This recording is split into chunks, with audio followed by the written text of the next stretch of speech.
Alors, on continue notre de cours. Donc, on est toujours sur la Terre. Aujourd'hui, on va parler de l'hydrosphère. Petit rappel. Juste un instant.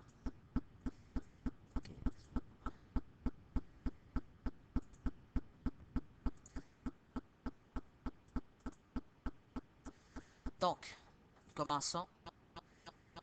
Donc, les enveloppes de la Terre. Donc, on a vu qu'il y avait la lithosphère, qui est l'enveloppe solide sur laquelle on vit, on marche. Aujourd'hui, nous allons parler de l'hydrosphère. Donc, c'est l'enveloppe de l'eau, donc tout ce qui est eau. Il y a de l'atmosphère, qui est l'enveloppe de l'air, et la biosphère, qui est enveloppe qui contient tous les êtres vivants. Donc, comme je viens de le dire, l'hydrosphère, c'est l'enveloppe d'eau qui entoure la Terre.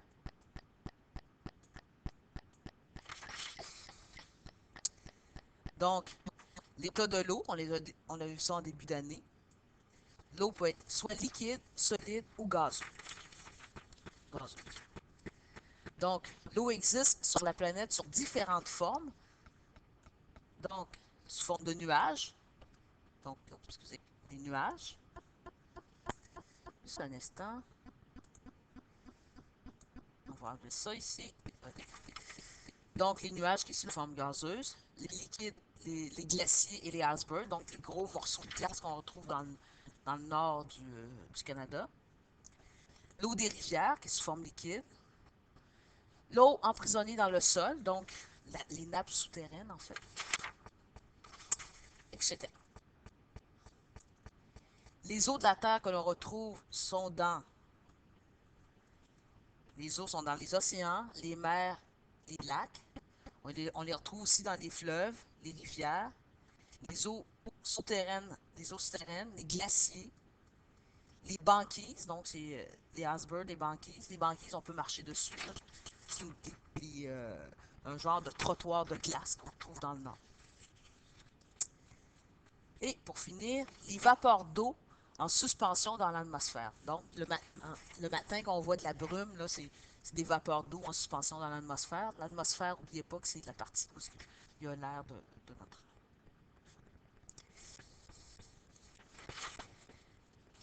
Le volume de l'eau, donc la quantité d'eau que nous avons, le volume d'eau présent sur notre planète est composé de 90,7% d'eau salée et de 2,3% d'eau douce.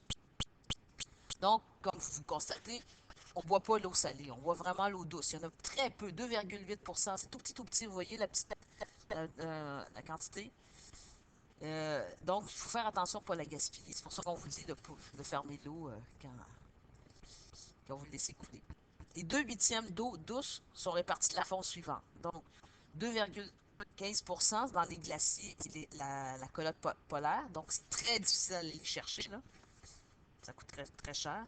Des nappes souterraines. Donc, en dessous de nous, il y a de l'eau qui coule. On fait une petite expérience même pour vous visualiser tout ça. 0,63. Les cours d'eau et les lacs, donc 0,2%. Et pour finir, les vapeurs d'eau qu'on trouve dans l'atmosphère qui est 0,001%. Donc, où on puise notre eau, généralement, c'est dans les cours d'eau et les lacs.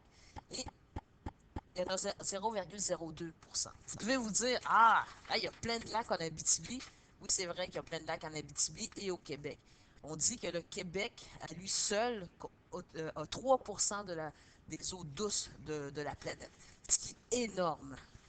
Donc, le Québec est extrêmement chanceux pour l'eau douce.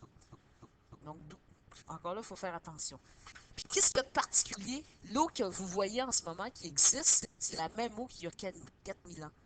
L'eau, c'est juste une rotation. L'eau chauffe, monte dans les airs, se met en forme de nuage. Quand le nuage est trop plein, l'eau redescend. Puis ça tourne comme ça depuis 4000 ans.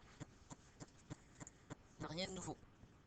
Donc, comme je viens d'expliquer, c'est l'interaction entre l'hydrosphère, donc l'eau, et l'atmosphère et l'air.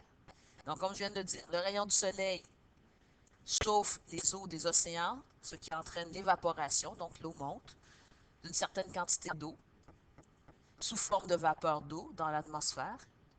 Une fois rendue dans l'air, la vapeur d'eau se transforme en gouttelettes d'eau liquide, qui produit les nuages. Quand il y a trop d'eau dans les nuages, bien, il retombe sous forme de pluie ou de neige. Donc, vous avez un petit dessin ici qui vous explique euh, le phénomène. Donc, c'est chauffé. Il y a aussi la transpiration. Okay? Les animaux, les plantes, nous-mêmes, on transpire. Donc, l'eau monte dans les airs, ce qu'on appelle l'évaporation, parce que c'est chauffé par l'eau. Les gouttelettes s'accumulent, forment un nuage, puis là, pouf, ça redescend. OK. Et quand vous avez terminé, faites les pages indiquées au tableau. J'espère que ça vous a été utile. À tout à l'heure. Bye.